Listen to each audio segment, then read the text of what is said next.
Two so far. Hi, everybody. This is John from AU Pack Mule, the Golden Pack Mule, and I am the OG of Westeros. I'm joined today by special guest John St Baptiste, one of the big supporters of all the YouTube channels that I follow, and has done a great job in creating his own channel with some music, and not only the music, but the art of music. I think is more important. And I think that's one of the reasons why I really wanted to have him on talking about the music of Game of Thrones.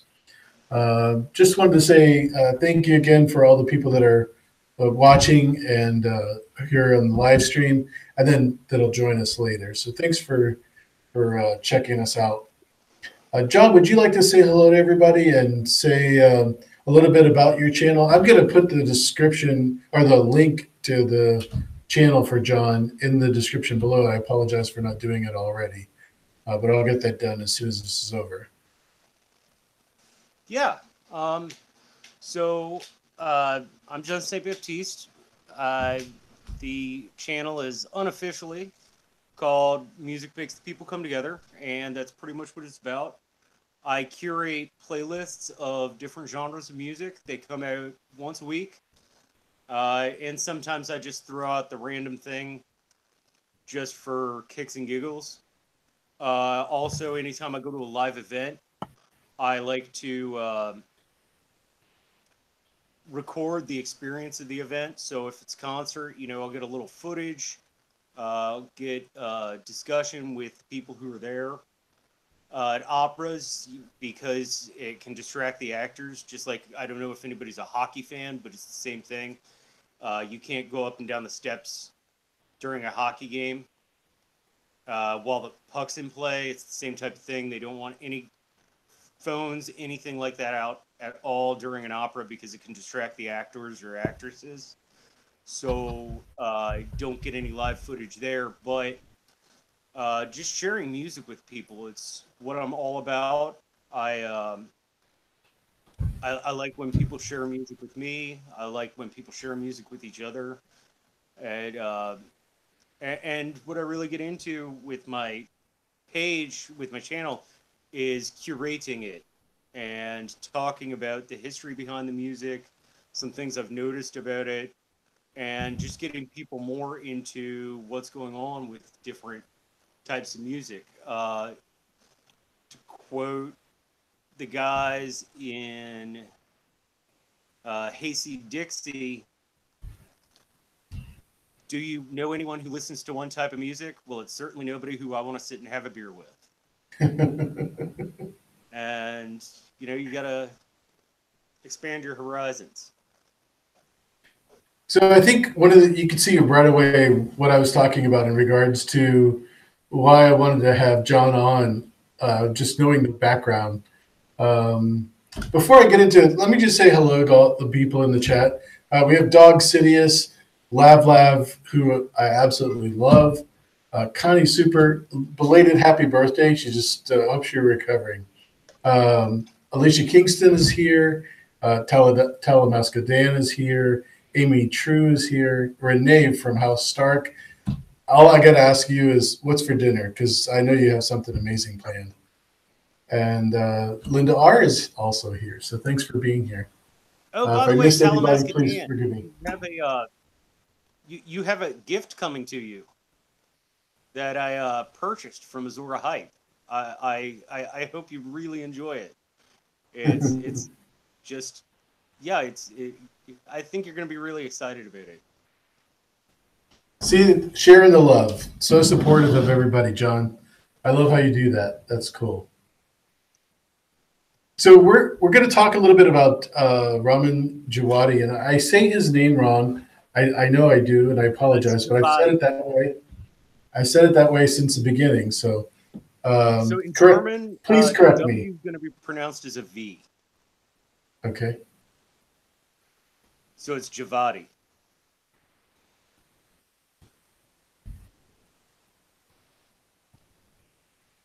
All right. So when were you first introduced to the music of the show, if you don't mind me asking? my Well, I had not silly really heard question. any of his other work until Hmm. I started watching the show. So it was really exciting for me. Um, I always love good score composers. It's an entirely different method of creation than sitting down to write a symphony or even an opera, because with opera, the actors have to time themselves to you. With a score, you have to time yourself to whatever's on the telly or whatever's on the film. So it's uh it's a really different type of means of writing. And a good score composer has it down to the second. They sit there and watch the film, and that's why they can only Howard Shore, who is how fast he puts out music for films that he does, blows my mind. For an entire orchestra, he can write 2 minutes a day, and we're talking about 64 parts, and he can write a 2 minute chunk. Just Bam, bam, boom. bam.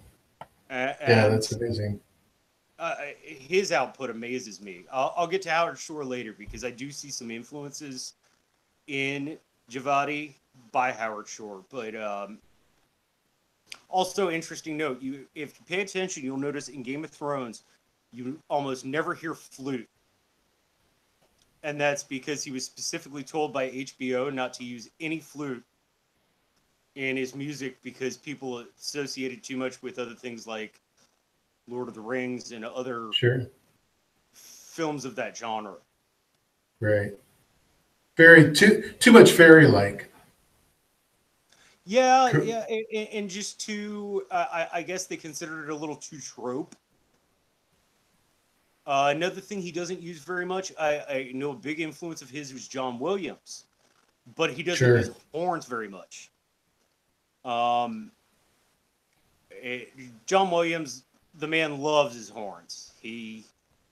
I mean, you listen to any piece he ever wrote, particularly the Star Wars films. It's his horn section. I think is twice as big as normal orchestral horn section, just because he loves that trumpet and the French horn and the trombones and so forth, and it's got that large brazen. I guess brazen isn't the adjective I'm looking for. But that large brassy sound, Right. and you don't get that with the Game of Thrones music because I think he doesn't want to get stylized with another score composer who does work with um, fantastic or scientific elements. Do you think, um, in regards to the opening of Game of Thrones, do you think that played a huge part in why so many people watch the show? Oh yeah, it brings you in, and with a television show, it's kind of like the overture for an opera. You it gives you a sense of the entire work, and then also it sucks you in. It brings you from the world you're in to that world. The best example I can think of, um, if you've ever been to New York City and you're out in the hustle and bustle and all of this going on, and you walk into St. Patrick's Cathedral and you're just shifted to an entirely different world. It's kind of the same concept.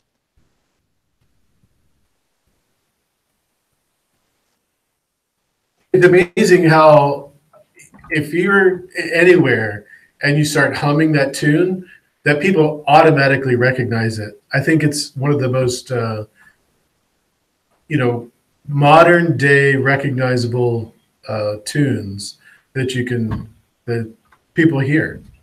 Oh, absolutely. I mean, it's to the point where it's gone into memes and things like that. It's become iconic. Absolutely. So were you surprised at how many different scores that Ramen did? I'm sorry, one more time. Oh, were you surprised at how many scores Ramen has done Yes, I for was. different movies and TV shows? Yeah, a number of them I haven't seen. I haven't watched Westworld yet. Don't spoil it for me, please. I want to be completely just have my mind blown by it. Hmm. But that he's done a number of video game scores, and they happen to not be video games that I've seen or some movies and things like that. So I've been actually trying to just check out his work without watching the said film or television show. I did a few hours of research to do this live stream tonight because I wanted to make sure I knew what I was talking about. That's always a good idea, right? Sort of. It depends on what channel you're on. Okay, fair enough. Fair enough. Yeah, there are a few channels where nobody knows what they're talking about, but I will not drop any names. Yeah, as far as TV shows, I was really surprised to see him on this strain. It's just a regular TV show about a different vampire strain. Very cool show, but his music was so identifiable. I didn't even have to look up who the artist was in regards to the composer for the strain because it was identifiable without any doubt. It's very haunting, even though the tune is pretty regular. It's just um I think haunting is the only way that I can really describe it. It gives you a feeling that something's wrong, you know, Oh, you even just when it's beautiful. yeah, with his work, like any good composer, no matter how different it is from other work that they do, you know right away that it's them. I could play you. Um, Let me think. For example, contemporary music, or let's say semi-contemporary music. I could play you an album that Yes wrote in 1973, and an album they wrote in 1985. And even with the round robin of band members that Yes has had, you'd still know that that was them. With Mozart, you've got the huge difference between like Cosi fan tutte and Don Giovanni, but you can still tell it's him. And I think with Javati, it's the same. Even if the theme and the feeling is different, the compositional style is consistent throughout his work. I just want to say hi to Plexi Bertrand.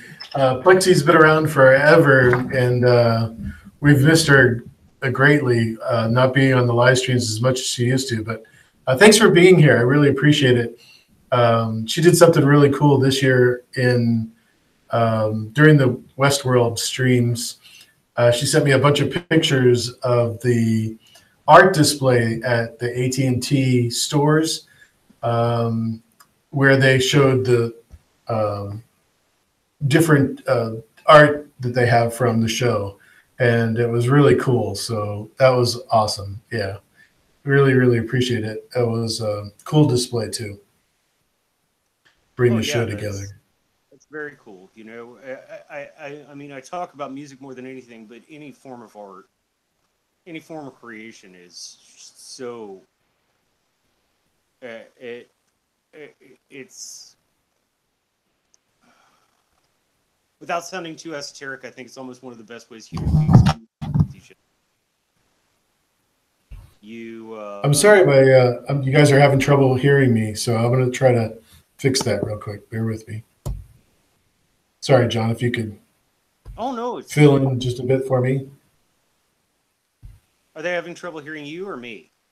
No, they're saying me, so I'm gonna Because fix I that. told you how ghetto my setup is. While AE is fixing his sound, let me tell everybody how ghetto my setup is. So I'm very anal retentive, and I want to make sure I get exactly the laptop I want. So right now, what we have is I'm trying to keep track of the chat with my phone, which is sitting right next to my tablet, which is leaning against a bottle of Chopin vodka. So sorry, I don't know if that's any better, but we'll see how. The dressed up John. I'm always dressed Who's up. the dressed up John? I'm just kidding.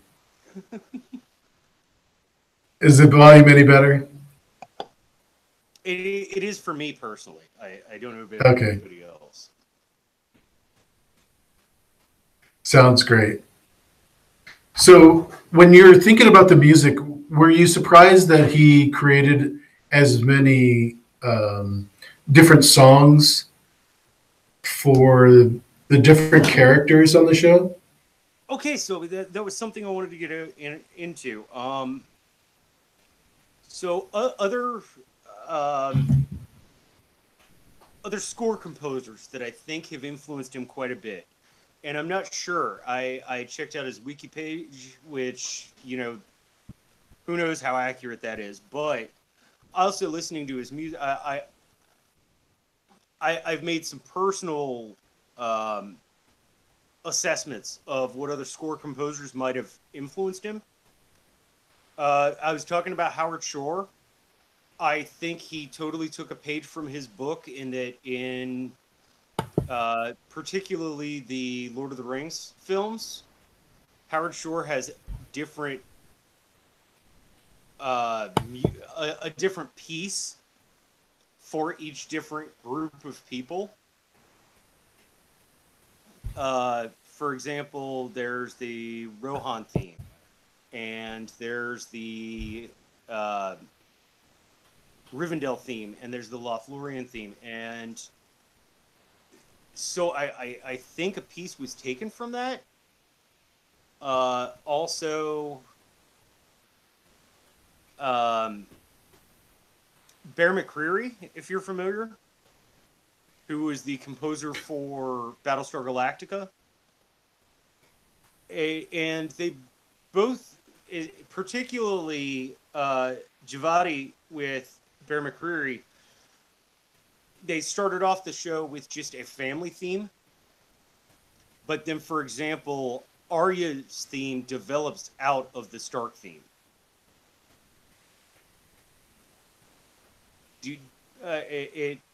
There are chording and structural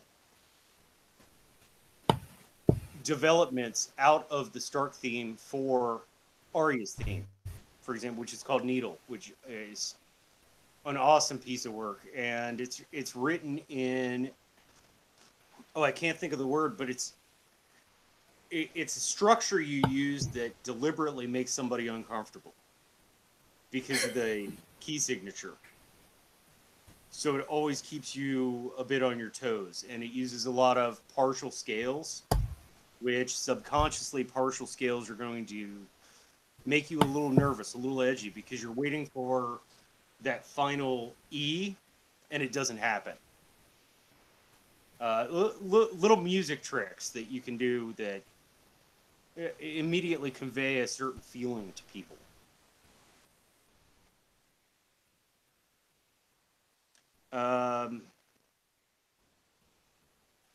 Other influences, I was talking to you about this before we went on. Hans Zimmer, who is a huge score writer for most of his life, was actually he took Javadi as almost his protege. He was one of his mentors and really got him into writing score music. And I can definitely see the Zimmer influence.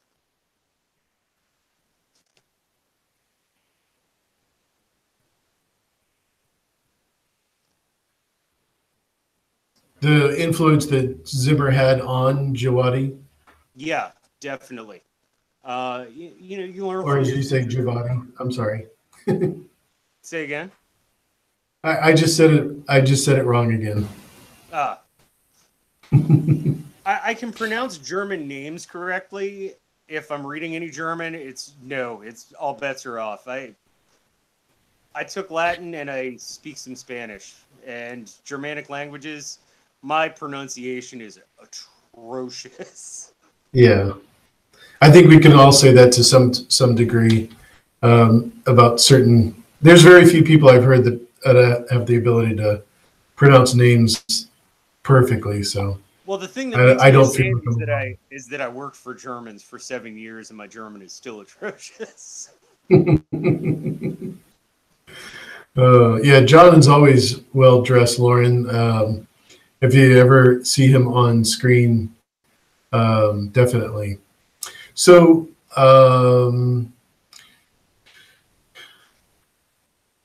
you were just saying in regards to his influences. Do you see any other music that would say identifies his influences? Well, okay, so that's interesting. He said the thing that made him want to write music and specifically write music for television and film is when he was a child, he saw The Magnificent Seven, which has one of the most iconic soundtracks out there. And Elmer Bernstein's soundtrack to The Magnificent Seven. Have you ever seen the film? Sure. You know, Elmer Bernstein wrote so much for all those spaghetti westerns, and he said that that was the big influence that made him even want to do anything with music. He had started playing piano as a kid, and then kind of lost some interest in it. Played some organ, and then when he saw the Magnificent Seven, he was like, "I've got to do this."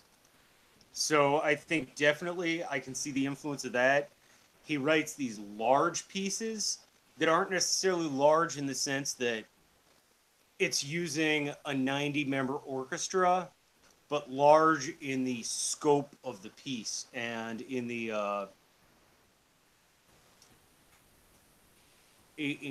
sense of landscape that you feel. Like perfect examples of the Dothraki theme. Exactly. You feel like you're in a huge grassland. It helps that he uses a lot of ethnic instruments. Um, Two of the ones that I wrote down are. Sorry, I might need to look at my other set of notes. The taiko and the budek, which are Eastern instruments, and they're used throughout the Dothraki theme, which eventually, just like the Stark theme evolving into Arya's theme, it develops a bit into Dany's theme. The Do Targaryens you have a think that similar. comes from his Iranian background? I believe so. And the other is from Japan. So maybe he just opens himself up to the study of all the instruments. Because I noticed the one thing when I was first introduced to him is he played the Game of Thrones opening score on a Spanish guitar, which had a really interesting Oh um, yeah, definitely.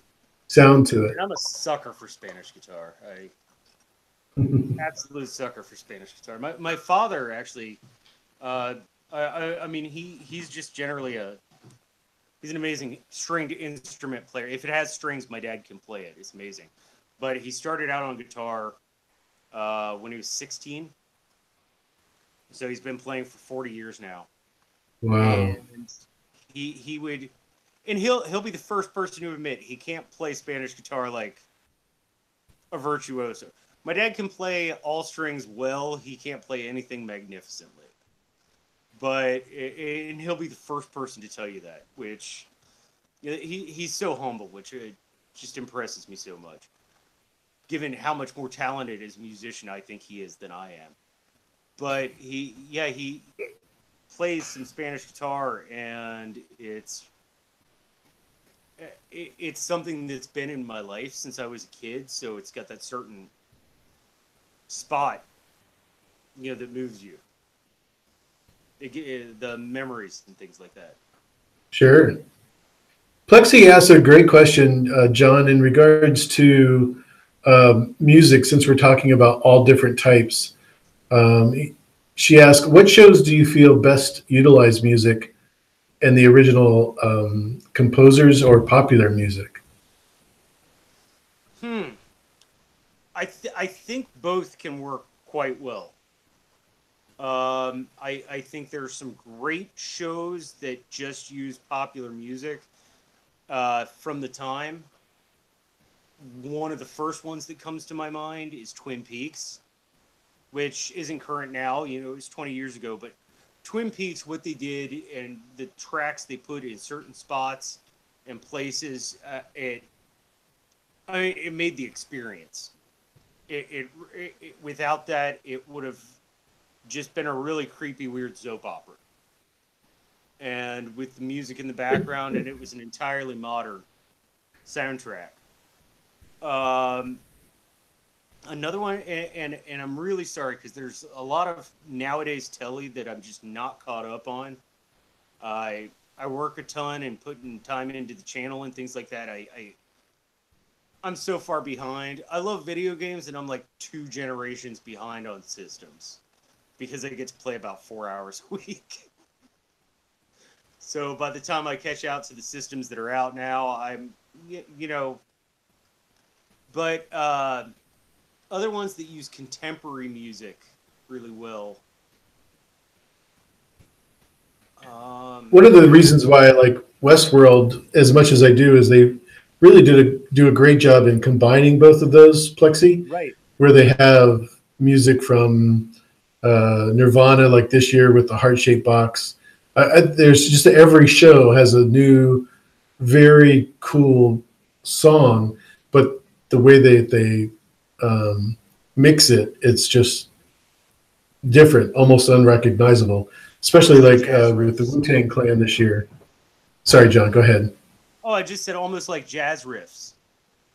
Like from what I understand, each episode has a certain song that's part of the theme, and it's almost like jazz riffs.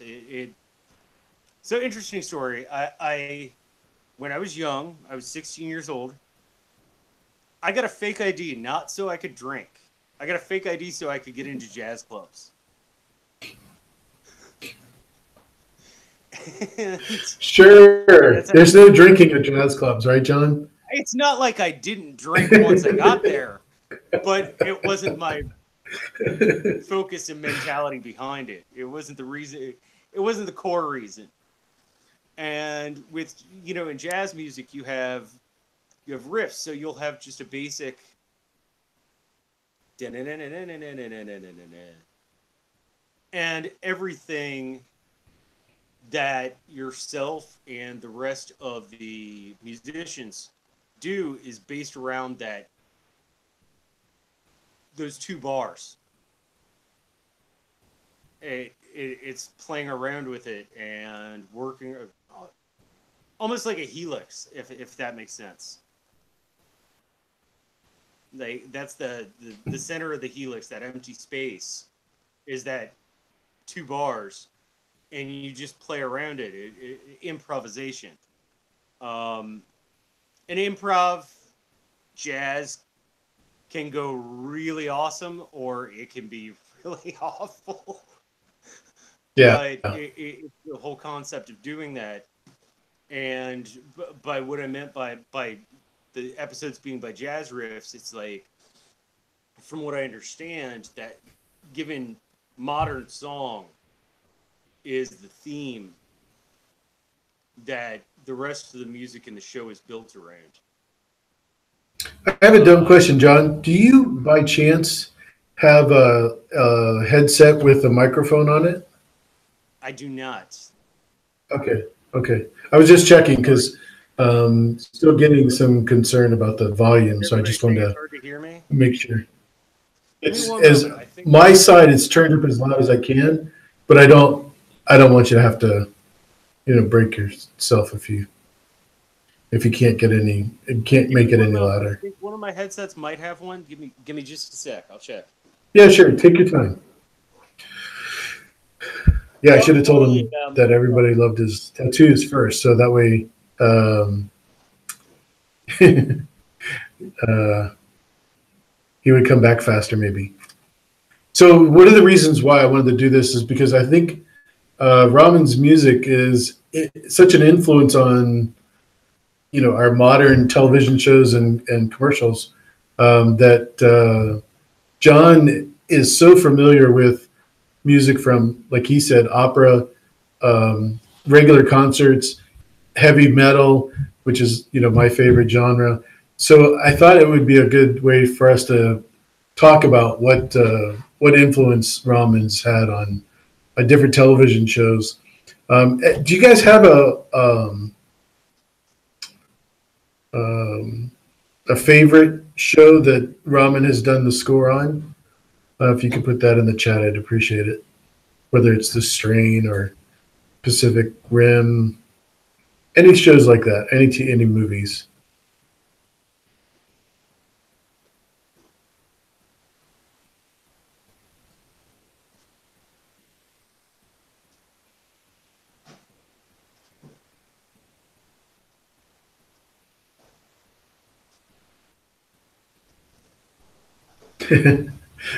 Yeah, we all figured Game of Thrones would be up there.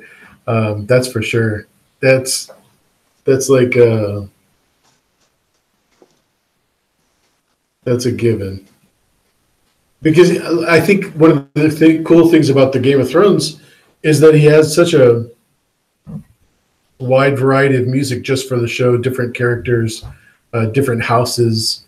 I think there's 32 altogether. The last time I caught with the 7 seasons. Misty says Persona 5. Definitely gonna have to check that out.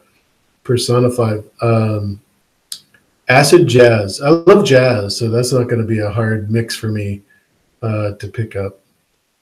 Do you like acid jazz? I do. It's no worries. So just to give you a brief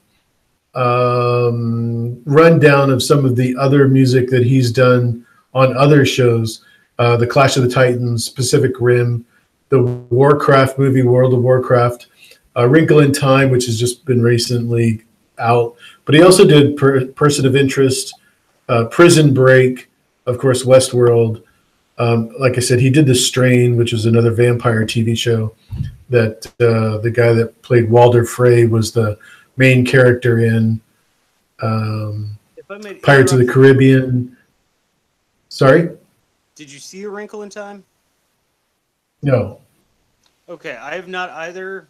I loved that book. Should I buy? And I'm really on the fence about whether I should go see it. So yeah, he also did The Curse of the Black Pearl, Something's Gotta Give, System Shock 2, Beat the Drum, and I'm just reading from Wikipedia, Blade Trinity, and Batman Begins. Honestly, I could go on and on, because he really does have quite a few credits. Batman Begins, and I did like the music to that quite well. Probably no surprise, right? Can you hear me any better now? I honestly can't, but I'm not the one that is the one that matters.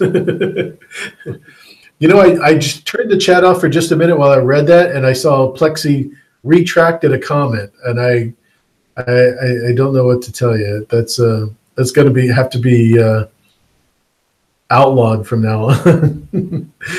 Plexi is known for the retract, also for the great commentary. I can't follow the chat. I'm going to have to read it afterwards. Yeah, it's awesome. They were loving your tattoos. Everybody was saying how much they liked your tattoos. Oh, well, thank you. So If you're ever in Cincinnati, Dusty Palmer, he owns a shop named Love Thy Neighbor Tattoo. He does all of my work. The whole motif outside of my anchor, because I sailed, and the angel, which has my son's birthday. Everything else is about trickster gods, which is a big motif that I have a thing about. I think you and Lav would get along really well. She's the master of trickster gods for sure. Yeah, She likes them dark. Loki, Anansi, Raven. When your best trickster gods like screw themselves far more often than they ever screw anybody else.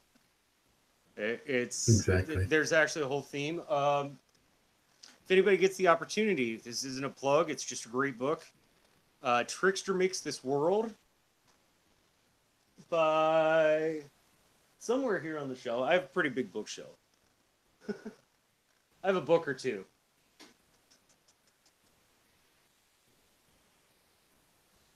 Something else Lav likes. Oh, where the hell is it? I see it all the time when I'm not looking for it. Here it is. It's by a man named Lewis Hyde. And it's really cool. It talks about trickster motifs throughout mythology. He was actually, if I remember correctly, he was one of Campbell's students. So, guy definitely knows his stuff. Cool. So let me ask you this, John. In regards to the songs, would you put him in the modern day equal to a Howard Shore or a John Williams? Yeah, I with composers, it's so hard to compare. With musicians and music in general, it's so hard to compare. I always say that there are probably 20 albums that if I were stuck with just 20 albums for the rest of my life, I could pick. I wouldn't be happy about it, though. And there are things that one just can't compare between one artist and another. The reason I love Mozart, Mozart was my first love. My first musical love. My mom turned me on to him when I was just a tiny little thing. Is entirely different than the reason I love Liszt, for example, or the reason if you get into more contemporary music, the reason that I love, say, Soul Asylum is entirely different than the reason that I love Nine Inch Nails. I just love music, but yeah, do I think he's on the same level as Howard Shore? Absolutely. The same level as Bear McCreary? Absolutely. Hans Zimmer, those are pretty freaking big shoes to fill, but I think he's getting there. Sorry, the cat just hopped in my lap. She likes to do that when I'm doing So that's fine. Cats are always welcome. Monique G, in regards to the correlation between classical and heavy metal music. Between classical and what? Heavy metal. It depends upon the artist, but a lot of the structure is very similar. A lot of the way it's written is very similar, especially if you're talking about literal classical. So a lot of people, and this isn't me being a music snob, classical is used as a very broad term when actually it's a specific era of music, specifically between roughly the 1720s and the 1820s. So we're talking Handel, Mozart, Beethoven. Liszt is not classical. Chopin is not classical. Great music. Wagner is certainly not classical. But all music affects all other music. Like I said, if you just listen to one type of music, you're not somebody who I really want anything to do with. But literal classical music, for example, Metallica's first 4 albums have so much of a structure similarity to a Beethoven piece that I almost think it's intentional.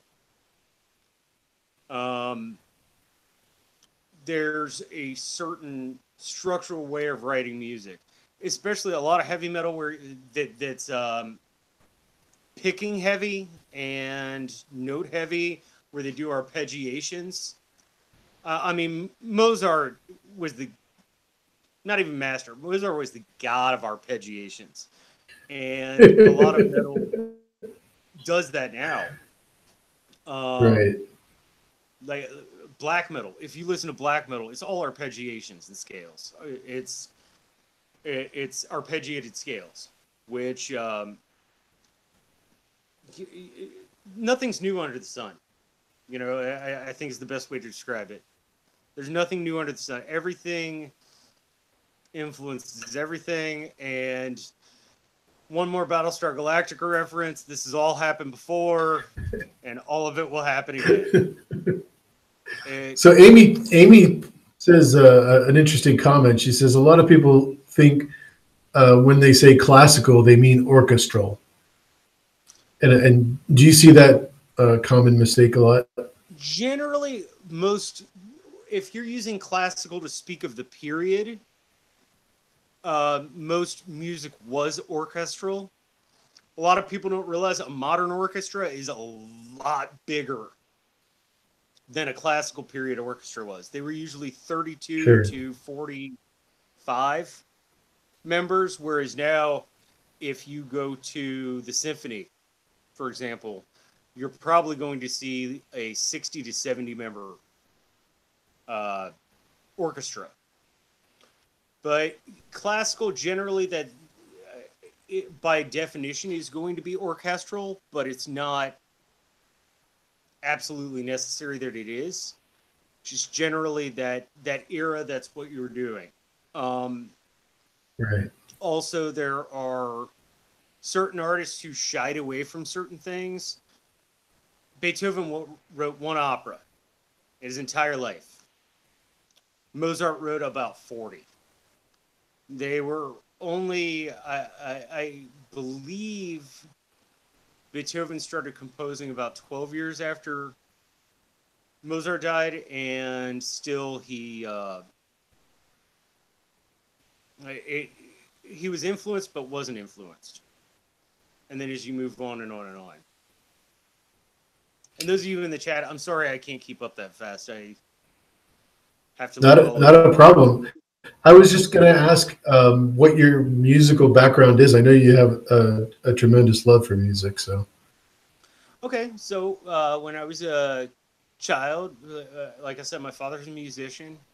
He played music at the church I went to, and he also played a lot on his own. He raised me with music, mostly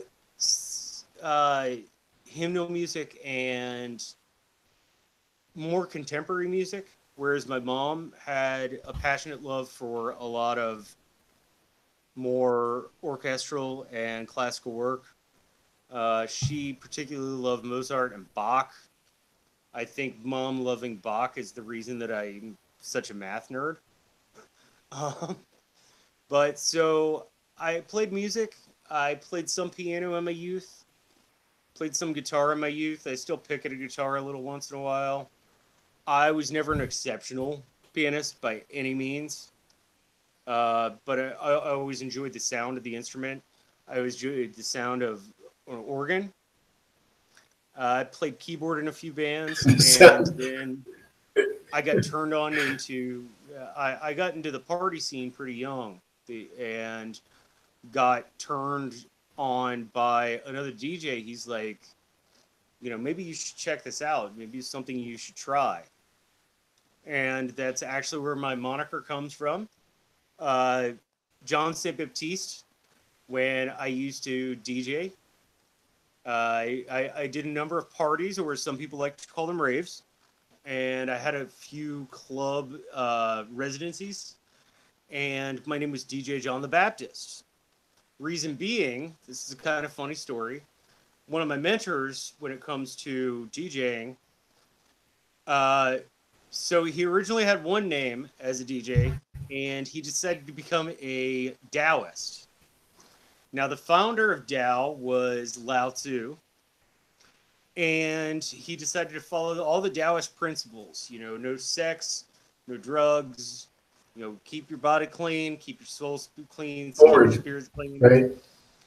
And so the reason he changed his name to Lao is because he had this absolute breakdown and went on this 3-day drug, alcohol, and sex binge. Mm. And so he changed his name to Lao because he thought it was ironic. Like, hey, I failed at this. So when I was starting into playing records, and he was one of my biggest mentors and one of my biggest supporters, he's like, hey, John the Baptist, which I thought was pretty cool. So I DJ'd house music for years. I also did some industrial music. I don't want to sound like an old school snob, but I really hate that a lot of DJs nowadays just use a computer to do the work for them, because throwing records is seriously, like, if you're doing it actually throwing records or throwing CDs, imagine driving while you're holding a conversation, changing the radio station, and it's rush hour traffic. Your brain has to be so many other places. Oh, by the way, you're doing algebra equations in your head. Because if that beat's not perfect, dance floor is going to clear, and that's an awful feeling, man. It's a given, right? Do what? It's a given that it's going to clear. Oh yeah. If you can't keep it up, it's a heartbreaker. So, not to interrupt there, but I do have another question from Plexi. She asked, name a piece of music that was just begging to be made into a piece of visual media with a narrative story, bringing it to life. Does that make sense? There's probably 100 of them. That was moved into visual media. Begging to be made into a piece of... Oh. I get one? For now, yeah. Unless I start falling asleep. Biggest one I could. No, I think that's. There's got to be 100 answers to that question. The immediate relation that I had when you asked that question, before you even finished it, the video "Sober" by Tool for their song. Yeah, that music video absolutely changes a great song into an amazing song. Things for me visually, as such an opera fan, as much as I love the music, you have to appreciate opera on the visual level and the musical level. It's the combination of the two. So I can't think of a specific piece with an opera that does that, but I can definitely think of specific productions, if that makes sense. There are a few operas that I've seen more than once, but maybe when I see for the first time. I've never disliked Verdi, but I've never been a huge fan. And then for opera season this year, I saw La Traviata, and the production that was put on was so amazing that I went out and may or may not have spent about $70 at the record store on Verdi albums, just because I need to re-listen to it. But it's the combination of the music and the production when it comes to opera, certainly. And then it goes back to just certain things that it doesn't even have to be a moving image. I think one of the things that's lost in this day and age is that even if you buy a CD, you don't get a record cover. Like, you and I are roughly the same age. You remember going out and buying I'm way older record. than you are. That's really nice for you to say, but I'm so old it's not even funny. Yeah, I'm just Dorian Gray. they didn't have vinyl when I was young. but Actually, that's one of the things that I really miss about records is not having a vinyl. like, you've got this thing. Like Molly Hatchet. Oh, so when I was in kindergarten, I saved my lunch money. I skipped lunch for 2 weeks. And I walked to the Kmart, which was a mile and a half from my house, to buy Thriller. And I came home and I had That's this awesome. huge thing, and yeah, that was my first record that I bought myself. Before that, it was all the little Disney 45s. Awesome. But yeah, I totally walked up to Kmart a mile and a half away to buy Thriller, and just stare at the album cover the entire time you're listening to the music. And you can't really do that anymore. Like, a perfect example I would think of is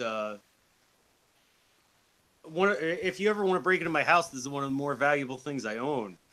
I have an original pressing of Led Zeppelin 3, which has a little wheel that you turn, and there are panels on the front of the record, and you turn the wheel, and it puts different little pictures in the panels.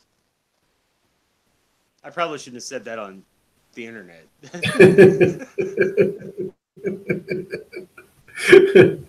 Oh, that's true. Yeah, everybody's talking about the old school versus the new school, so that's funny. So let's get back to a little bit of a Game of Thrones if we can. Yeah.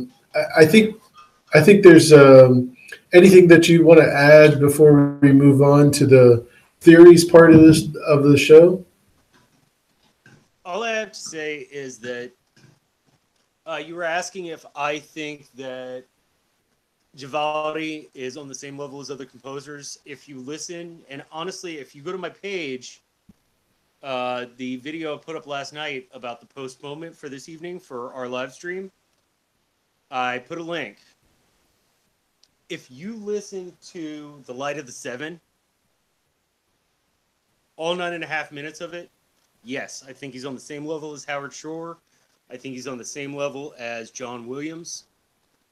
Bear McCreary, I think he has become a composer in his own right. And that piece, oh my gosh. And putting it visually to the scene. I mean, what was it, season 6, episode 9? That's 10 minutes of OMFG. Like, musically and visually, it's awesome. So yeah, that would be the last thing I have to say about Game of Thrones music.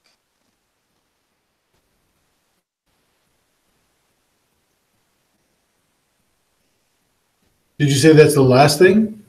Yeah, that pretty much covers mine. Oh, the last thing for If you tonight. have any questions or anybody else has any questions,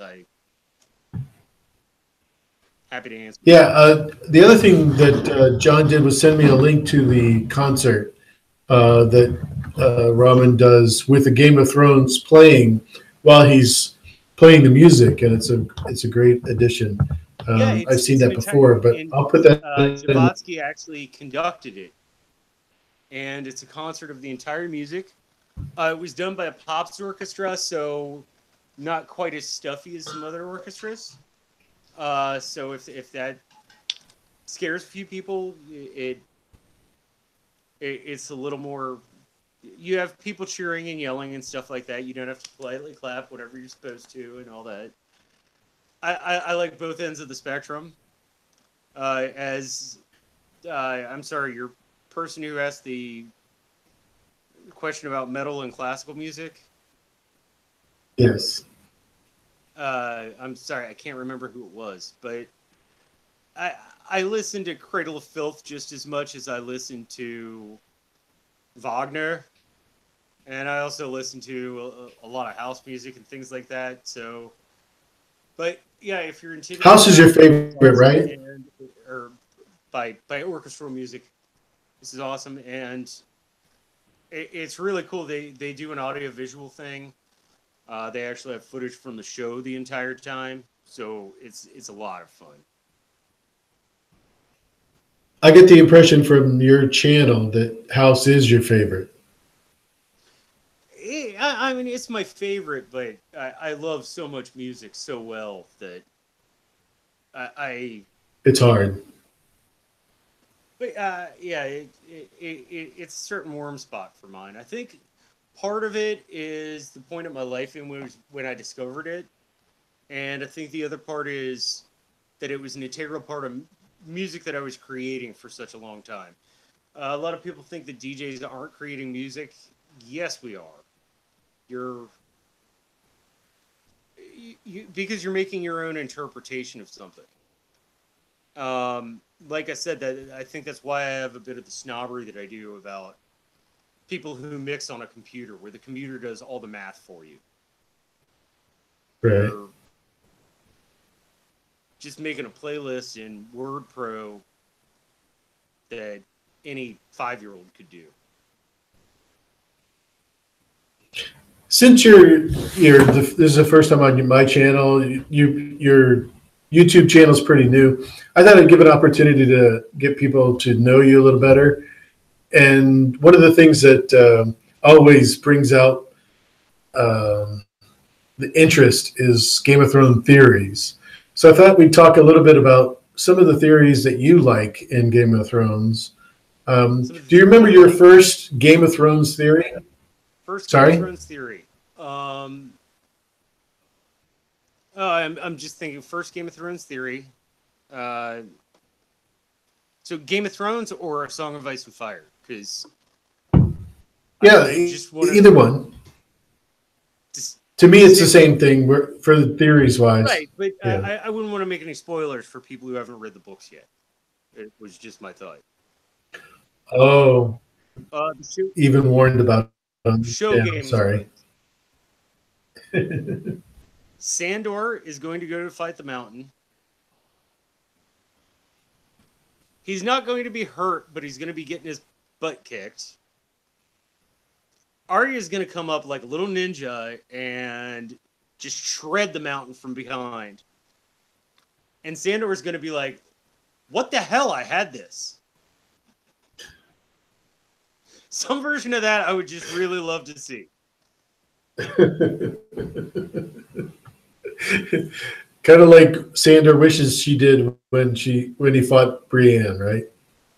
Yeah, exactly. It's like, thanks for saving me, but seriously, I really wanted to do this myself. Yeah. But no, on a serious note, favorite Game of Thrones comment. Children of the Forest aren't dead. The last one hasn't died. I really hope so. I think they're hanging out somewhere down in the neck. Because that would break my heart a little bit. I like Children of the Forest. If you know Tony Teflon, he would not agree with that concept, but I think the Children of the Forest. Those lion bastards. That's what he would say. Those lion bastards, exactly. Yeah. Gotta love Tony. Other favorite theories. I don't. You give me one. Let me think for a moment. Well, I think the biggest one is John has a twin. Who's the twin? Forever I thought it was Danny. As Kyle likes to say, ants in the pants. I don't know. I don't know what that means. Sorry, Kyle.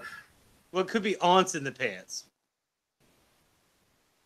Well, that would be sisters in the pants. Right.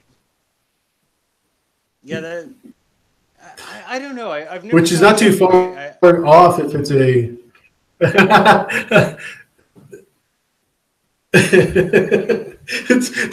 Tony just put in the chat. You're goddamn right, those evil mofos.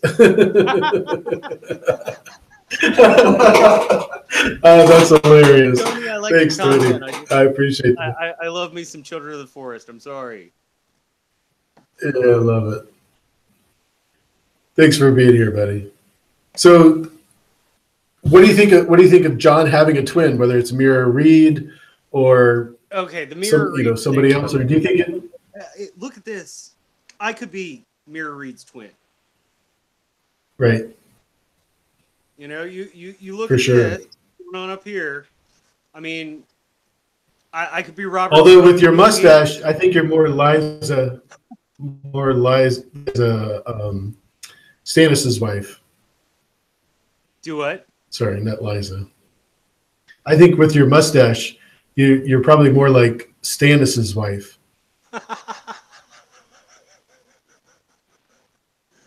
No, but my point is the whole point, the whole reasoning behind the Mira Reed Jon Snow theory has to do with the actor's hair. Like, that's like saying I'm Robert Smith's twin. Or sibling. Right. If John has a twin, I don't think it's Danny. Oh, you're gonna shoot me for this. I think it's just an absolute nobody. Okay. No, I thought the fact that she died during childbirth was a big factor in regards to that. But it could easily be that John is just a single child, and John and Danny and Tyrion have that in common. It's not uncommon to have, a mother that died in childbirth at that period of time. Do you think Tyrion's a Tar?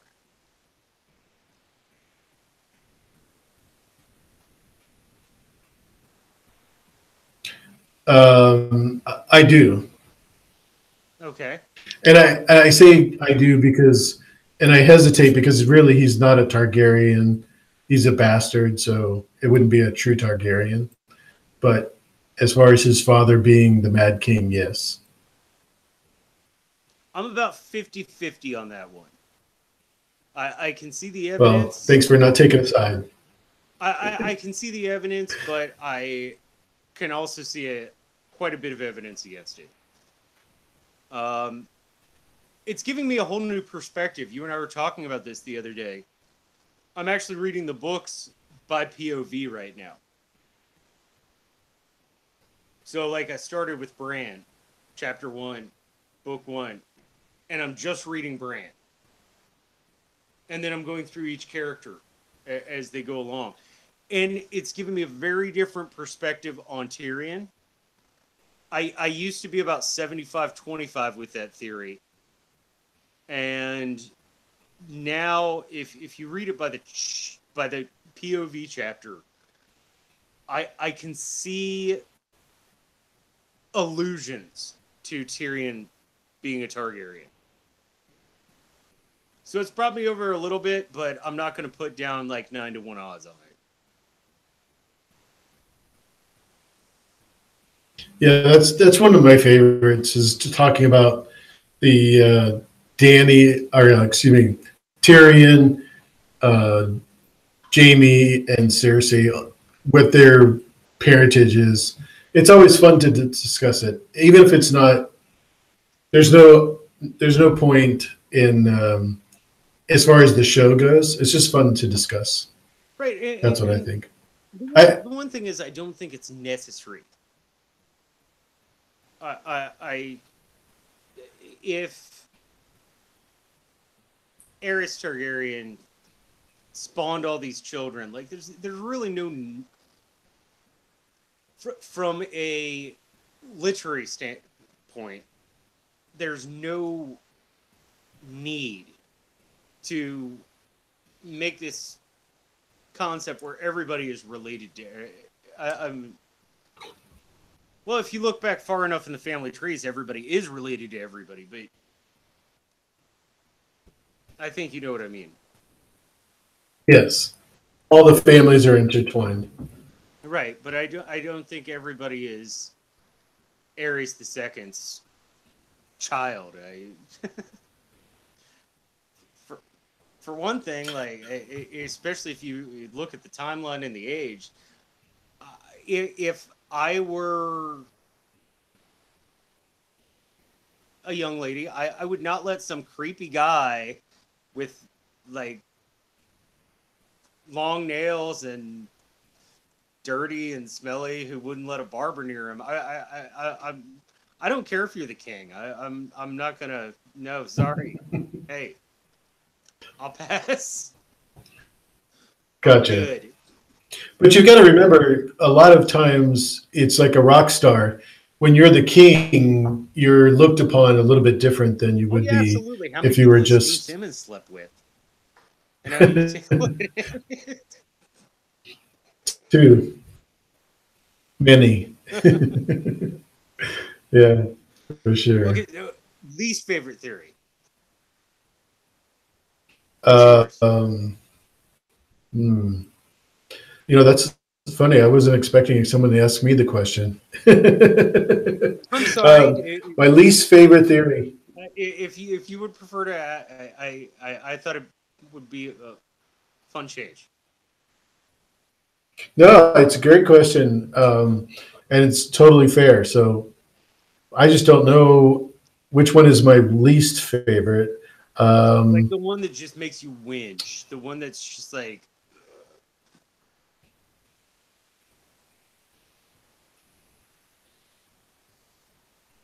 yeah, I look at them all, so I really don't know. I'll come up with something in a minute. I did want to ask you though, do you believe the way the Tower of Joy was portrayed in the show is really what happened? I'm sorry. The way the tower was portrayed in the show. What? Is that the way it happened? In other words, was Bran seeing the truth? Or do you think the children of the forest through the werewood That's the net big question. Is was Bran seeing what happened, or is Bran seeing what happened the way Ned remembers it, or the way the werewoods or the want way you the to? Weird remember it? Which Yeah. gets into another theory I do like. I think it's kind of the same thing. I'm going to answer your question. And The worst theory for me is Ned and Ashara is John's parents. That's the oh, the worst N one. plus A. Exactly. Yeah, not a fan. Come on. This show's not going to This show's going to diverge on some certain things.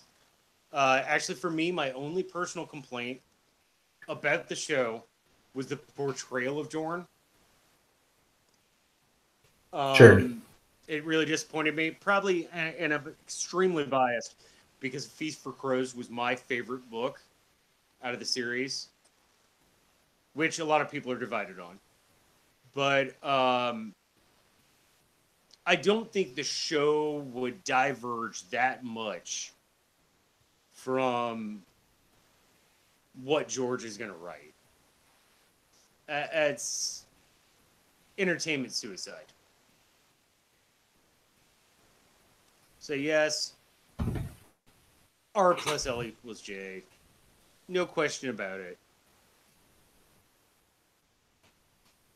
Yeah, I think that's a pretty much a given. Um, I don't know how many times they have to confirm that, but it's pretty confirmable. One of the things that I thought was interesting about Danny is that we know that she has this memory of the red door with the house with the lemon tree, supposed to be in Bravos, and because that is so Dornish in George's description, I thought that theory had some weight, and that's one of the reasons why. Yeah, I do like that theory. But one also has to think about the fact that a child their memories are so malleable. Right. You know, there's been a lot of studies done about people who've used psychoactive drugs before and after 25, because your brain doesn't stop growing and developing until you're 25. And the people who usually go crazy from using psychedelic drugs use them after they're 25 because their brain is set in a certain pattern. Whereas when you're a child, it's a little more malleable and you can bounce things around. Like, for example, you think about things. Think about your memories from when you were a child. And you're like, I know this happened. I don't know when it happened. Whereas you think about your memories as an adult. And you're like, yeah, I was 23 years old when I bought that car. I was 27 when I got the job, and I worked at that place for X amount of years. Do you see what I'm saying? So I wonder if it's because apparently Danny and Viserys were just shuttled around all over the place. Right. I love the fact that even in the first book, it says she never remembered these assassins who were supposed to kill her. Like that. I guess since I just got finished reading that part, it really sticks with me. But she doesn't. So that gives you one of two things: either it didn't happen, or it's a memory that she's blocked out. Or they kept from her, you know. Say again. They kept it from her. Right. But she was always told this by Viserion? Right. Valyria probably shared that with her. But misremembering. That's what Lab says, is misremembering. I believe that totally. Wow, Amy True, thanks for staying up 1:20 a.m. That's awesome. Thanks for being here. I really appreciate it. Oh, Amy True. Sorry to keep you up so late. Can I give a shout out, Amy True? Yeah, go for it. Thank you. And by the way, I know you know already, but you got this week's smooch for the week. So I'm looking forward to seeing you tomorrow, miss.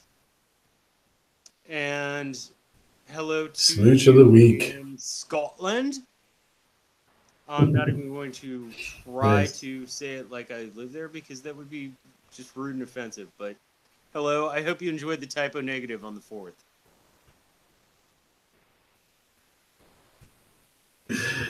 So the reason why I was asking about the Tower of Joy is one of the things that I don't believe is that Ned and Arthur Dayne battled because they both had the same interest in regards to Ned's sister, obviously.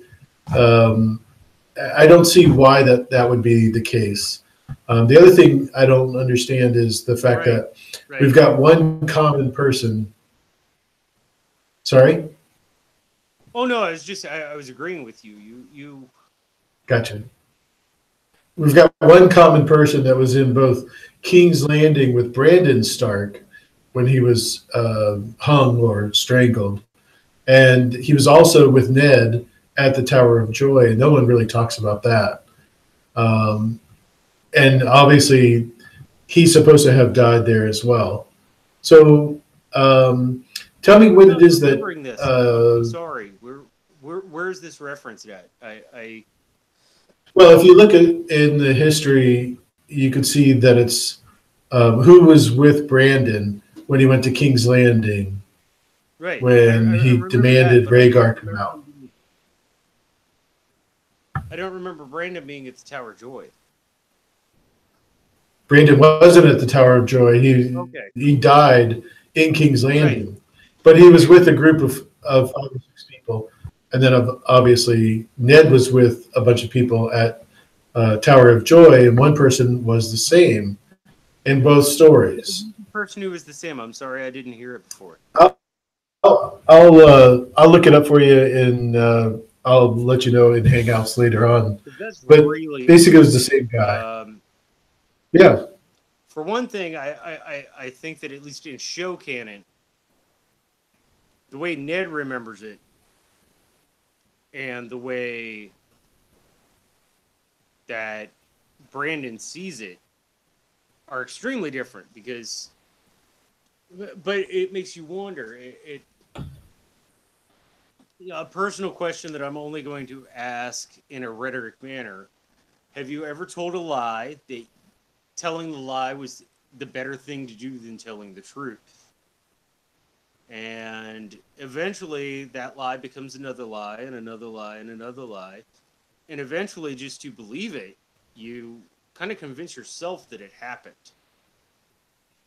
So right. that's why I think that the scene, the way it was shot for the Tower of Joy, was honestly what happened. Because if the way Ned always described it is that he defeated Arthur Dane. And I think throwing that out there as opposed to saying, well, you know, Hal and Reed came and saved me, would open up doors for people to ask questions. So telling a lie to the point where they convince themselves that it's the truth.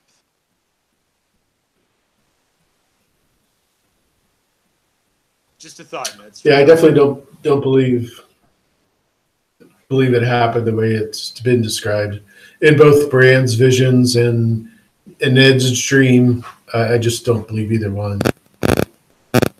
I mean, I love Ned. I think he's got a lot of character, but when it comes to this, he's obviously holding something back. So that's one of the reasons why I believe in the theory that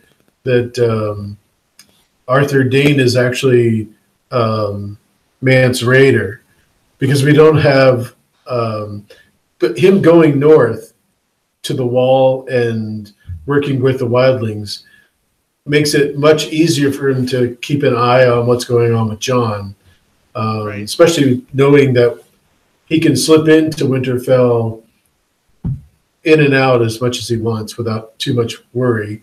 And the fact that Winterfell does have access. I do. I do, especially being that his friend is Corin Halfhand, um, and he just has a very uh, his past and Arthur Dane's past. If you line them up, it looks like they're about the same amount of time when he becomes the king beyond the wall, and it's just a very, very.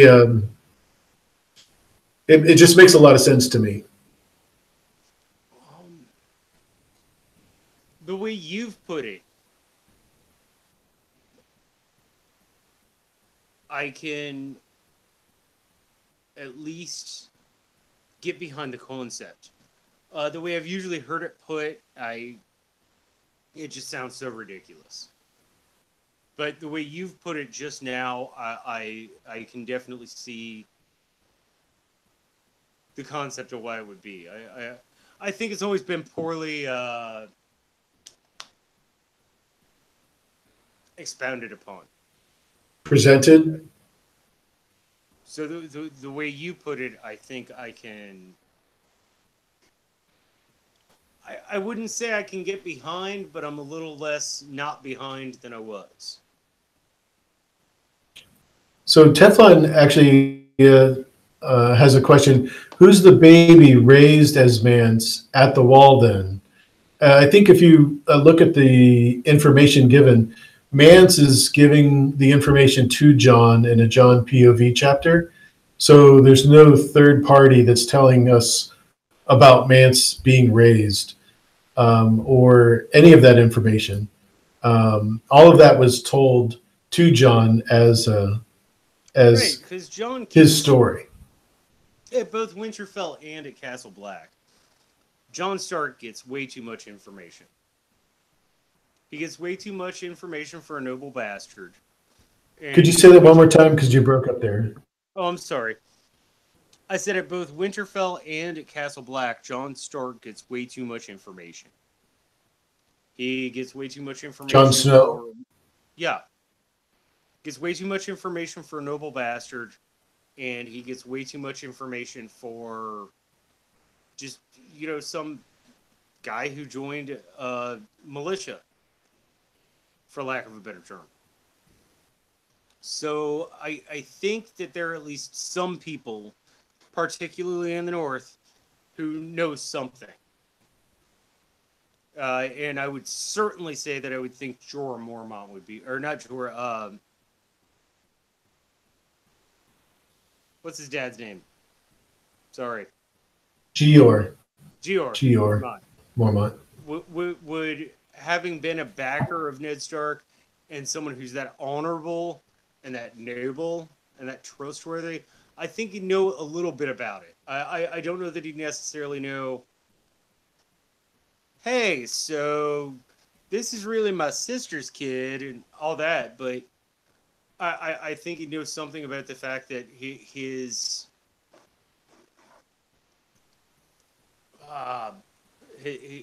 bloodline background means a little more, and that maybe he should know a little more. Yeah, you don't treat a raw recruit like that. You don't, and I'm not talking about him being given any special favoritism. I'm talking about him being given a certain amount of information. Right. If that makes any sense. Sure. Cool.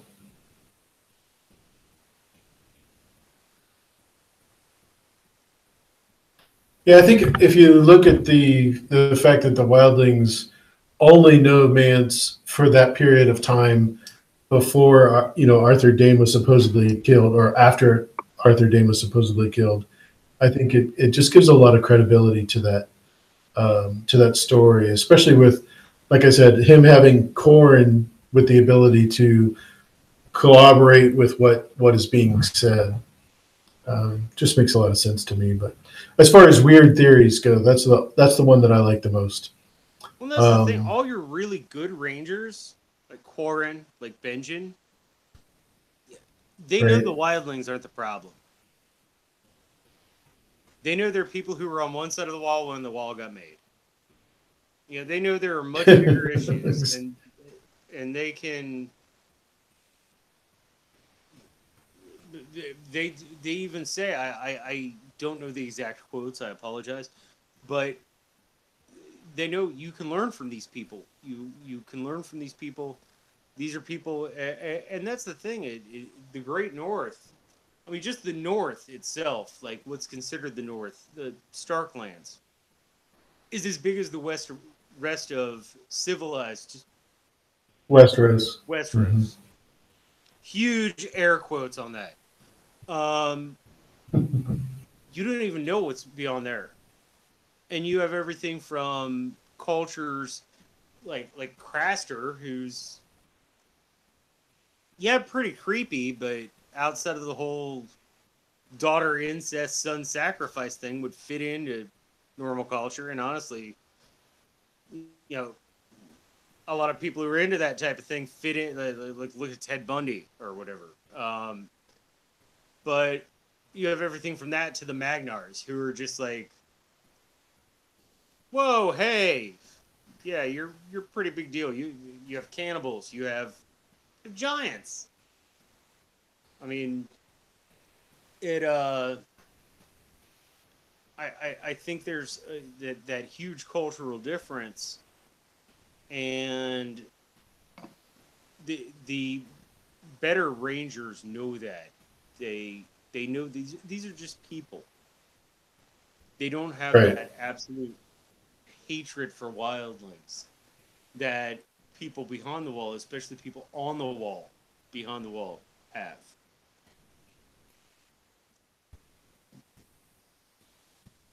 If that makes any sense. Absolutely. Just commenting, Ian Renfro said that Craster was a family man, and I had to put in the chat that he was a godly man. He was definitely a family man. Yeah. So how about a Craster a Craster theory. Who is Craster? Some people think that he's Bloodraven's child.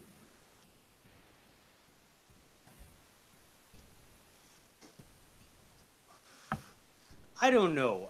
With the Craster theories, I think he's just this creepy guy. This creepy guy who figured out how to keep from getting messed with by the White Walkers. I mean, I can see putting on your tinfoil hat for that. Mhm. But if you've read Martin for a long time, he throws out some tinfoily stuff, but only so much. And I think we're kind of getting close to the threshold. I think making Craster like I don't think he's going to turn it into a soap opera. All the theories and suggest. Do you know what I'm saying? Mm-hmm. I think there are enough reaches of believability that if you hit a certain point, it does. It becomes into a soap opera. Like, oh, I didn't know that it was your twin that I was sleeping with, or yeah, things along those lines. If maybe that's a bad way to put it, but I don't know. Craster, I certainly don't think he's ancient. I hate the Craster's the Night King theory. Like the not the White Walker Night King, like the Night King of. There's this whole theory out there that he's been around for like 7,000 years, and he was the Night King who betrayed the Watchers on the Wall. No, Right. I'm sorry. That Martin doesn't write like that. He pulls out his little twists and turns, but he doesn't write things that are that unbelievable. And in particularly with the Song of Ice and Fire and Game of Thrones, all of the tinfoil is at least believable. I don't like that theory. Is he Bloodraven's kid? Well, they talk about him being the son of a crow, and I was a Night's Watchman. Right. You know, he was the Lord Commander for a while, so that's one of the reasons why it's brought that way. I honestly Plus, he has the almost connection like to. he's Amon's son. Theory more. Amon's not Except Amon's blind, right? I'm sorry. So maybe it was before he was blind. Amon is blind. Right. Because to be Bloodraven's child, I mean, Craster would have to be over 100. Gotcha. Unless Bloodraven started really early, like before he went to the wall, he was like, "Hey, you know, I'm going up to the wall. Why don't you go ahead and come with me?" I don't think it mathematically works out.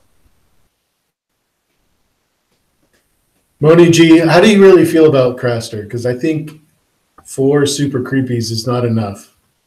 I'm not. She's like super creepy. Yeah. So let's talk about the Night King for just a second. Sure. We saw a picture of what we think is the Night King in the cave at Dragonstone, which is clearly different because he had the beard, and the bushy hair, that sort of thing. When they found the obsidian, why do you think it was a different person than what we know as the Night King?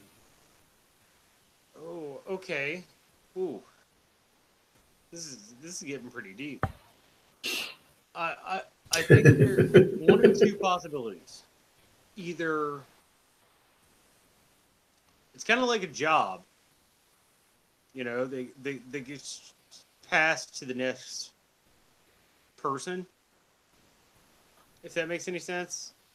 You know, like there are a number of Night Kings, like any king. Or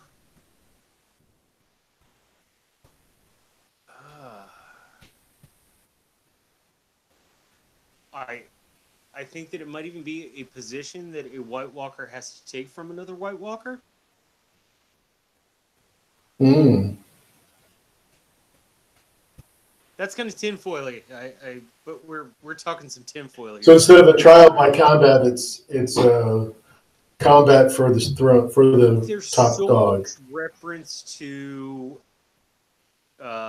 Celtic mythology and Northern European mythology in Song of Ice and Fire. And I can totally see that because there's the whole concept of the young stag and the old stag. And the young stag having to take down the old stag. And I think even with a bunch of angry eunuchs who live way far north, they might need, you know, hey, I'm going to be in charge and I'm going to take you on for it. They're certainly not rutting.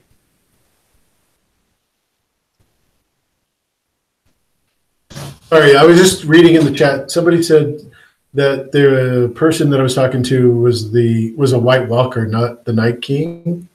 But you can see the walkers behind him, or basically the seconds in command, if you will. Not the actual walkers like we see them, but the others. So that's why. Like the Knight Lieutenant. Sorry? Or, I said like the Knight Lieutenant or Yes. Captain. Yes.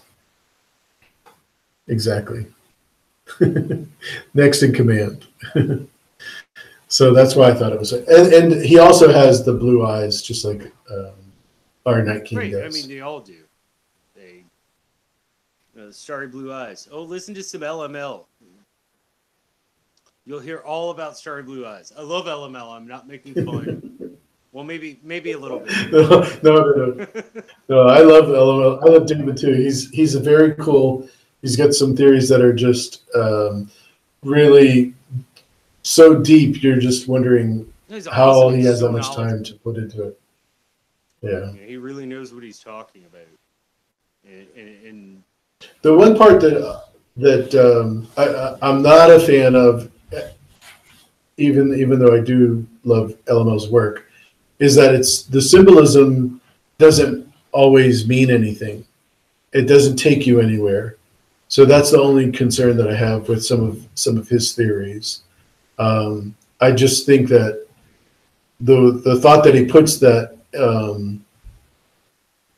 into the theories and the symbolism is fantastic, very thought provoking. I just don't know that it takes us anywhere in the story. You feel like it's tetherball. That's an interesting way of putting it. I never thought of it that way. Yeah, very cool. I can see that. I think it's going to be one way or the other. Either, you know, finally the show's going to end, the books are going to come out, and you're going to be like, oh my gosh, he was so right. Or you're going to be like, okay, well, that was an interesting way to... Yeah, I can see what you're saying. I'm personally a fan. I think he has a lot of good points. There are obviously ones I disagree on, but I think with any civil people who think and converse about something have things they're going to disagree on. Yeah. And disagree politely. You know, that's why in my line of work, I'm a bartender. I'm a bartender at an extremely posh hotel. And at a hotel, people don't have to worry about drivers. So I sometimes have to deal with people who are quite deep in their cups. The minute that anybody brings up anything political, boom, shut up. Bartender rule number 1, you never discuss politics, religion, or exes. Period. Ever. In that order. So say we all. Exactly. And if you do, you shouldn't be in your line of work because you're going to get sucked into something that you just do not want to talk about. And so I like the theorists who are out there. I like LML because his theories are original. He actually thinks of them. It's very unfortunate. I'm not going to mention any names, but there are some. Me. No, certainly not you. There's some creators who just straight up rip off other creators. And there are a few creators out there whose names I'm not going to mention who rip him and his ideas off. And that really offends me. Can't you have an original thought? Like, come up with your own thing. Don't take somebody else's content and... But like I said, I'm going to be civil. I'm not going to mention any names. Thank you. Just like in the Game of Thrones community, there's some people who just post a bunch of clickbait. Oh, the theory you never thought of. Well, no, actually, a lot of people thought of it. For the last 8 days, that's all we've heard of, right? Sorry if I offended anybody. Actually, if you were offended by that, you're probably one of the people who I'd like to offend. So I don't think that's the case. Everybody that's in the chat is super cool and I'm sorry, loves. I can't follow it. I original creation. I'm gonna read this all afterwards. I hope you all said horrible things about me.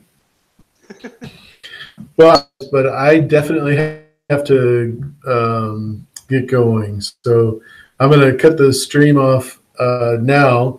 I do want to say thank you so much for being here, John. You're an amazing guest. I really appreciate your time and effort that you put into the research for Raman's work, and added a lot to it.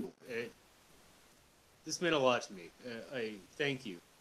Thank you for having me on your channel. And I've had a really good time. I had a rough day at work, and I was looking forward to this all day. This was what kept me nice. up. If I could throw out there before you sign off, my ultimate theory would be, and people are going to trigger me like they triggered Talamascadam with hashtag Sansa Forever. Arya is not the waif. Okay? Arya is not the waif. That's good. Don't mess with my girl like that. No, she's not the waif. She's a little badass on her own. And no. I agree. Well, thanks again for everybody that's in the chat. You guys are awesome. I really appreciate you coming along. Teflon, you're always welcome on the channel. So if you want to debate Arthur Dane as Mance Raider, I'd love to have you on one day. We'll talk about it.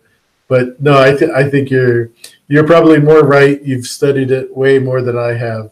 But the resource to me just seems a little off. That's all. I drink it. I don't necessarily know that, but so yeah. Ever have any questions? You know how to reach me. aupackmule@gmail.com. Thumbs up, subscribe, share, tell a friend, have a drink, all that good stuff. So I really do appreciate you guys coming on and joining us. I hope you guys have a great day, and until next time, wander aimlessly, eat dessert first, and jump.